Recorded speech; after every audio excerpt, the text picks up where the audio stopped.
Good day, folks. So there are rumors going around that we could perhaps see a brand new Mavic Mini as early as November. Myself, I think that is fantastic news. The Mavic Mini is quite the capable little drone, and if we can get some new enhancements on it, it would make it that much better. So I thought I'd put this little video together going over what I'd like to see added to the Mavic Mini 2. So let's just jump right in and take a closer look.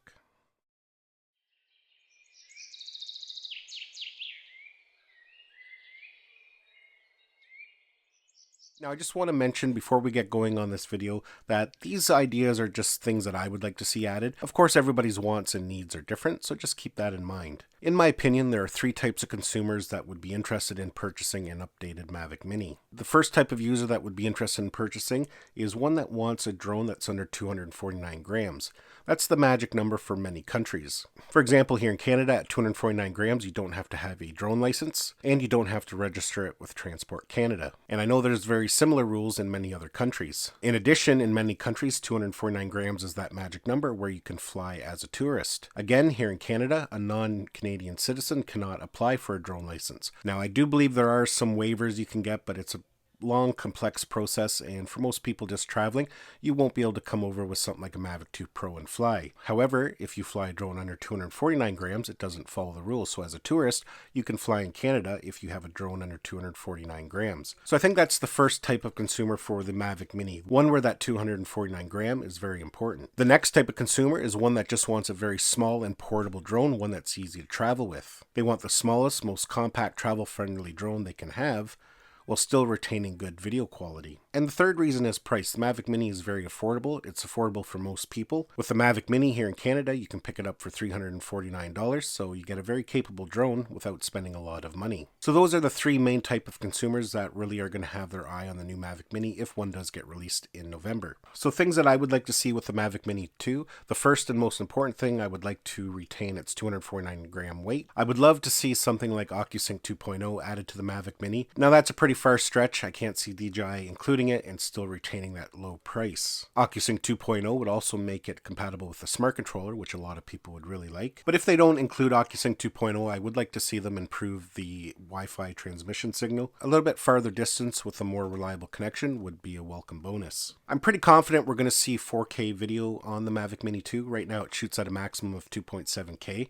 Now, I don't think they'll go as far as 4K 60. I think the frame rate will be a maximum of 30, but definitely 4K seems like the next logical step. DJI still needs to have some kind of separation between the Mavic Air 2 and the new Mavic Mini, so I think 4K 60 is going to be reserved for the Mavic Air 2. Currently, the Mavic Mini has micro USB on it, which I would love to see it upgraded to USB-C. That could potentially make charging the drone faster if you're charging it directly by USB-C, and it just makes for a nice streamlined travel kit. You don't have to bring extra cables.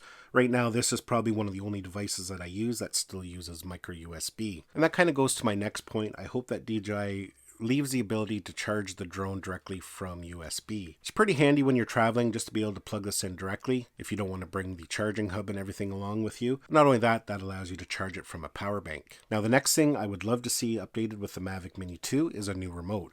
This is the remote that comes with the Mavic Air 2. All in all, I really enjoy this remote. It's comfortable to hold. It's so easy to mount your smartphone in it. Now, of course, if they don't add OcuSync 2.0 to the Mavic Mini, which I don't think they are going to, they will have to redesign the remote to make it just a Wi-Fi remote. And for the Mavic Mini, they could probably even shrink it down a little bit, make it a little bit smaller. So I do hope they include something similar for the Mavic Mini 2. Now, another thing I would really like to see them add is the ability to fly the drone with your smartphone. If you think back to the days of the DJI Spark, you were able to fly the Spark with a remote, or you could also fly it with just a smartphone. Now, another thing I would love to see them add to the Mavic Mini 2 are quick release props. The props that do come with the original Mavic Mini, you can see here we have to take them on and off with a screwdriver, and that's kind of a pain to do when you're out in the field if you happen to damage a prop. Quick release props are just so nice and quick and easy to put on, so I would love to see that be adopted by the Mavic Mini 2. Now, another thing that I would like to see on the Mavic Mini is maybe some basic obstacle avoidance on the front. Now again, DJI needs to save some of those higher end features for the Mavic Air 2,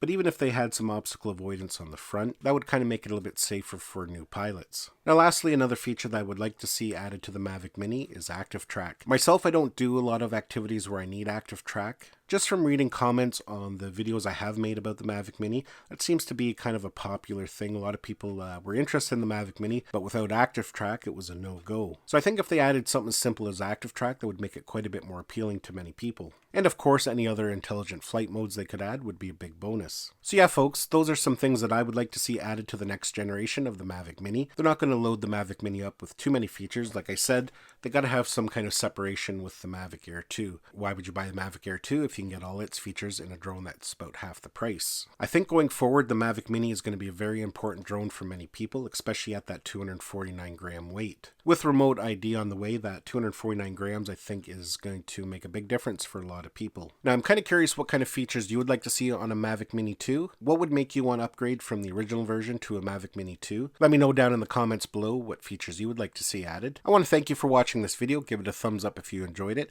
Don't forget to subscribe to my channel so you don't miss any of our upcoming videos, and we'll see you in the next one.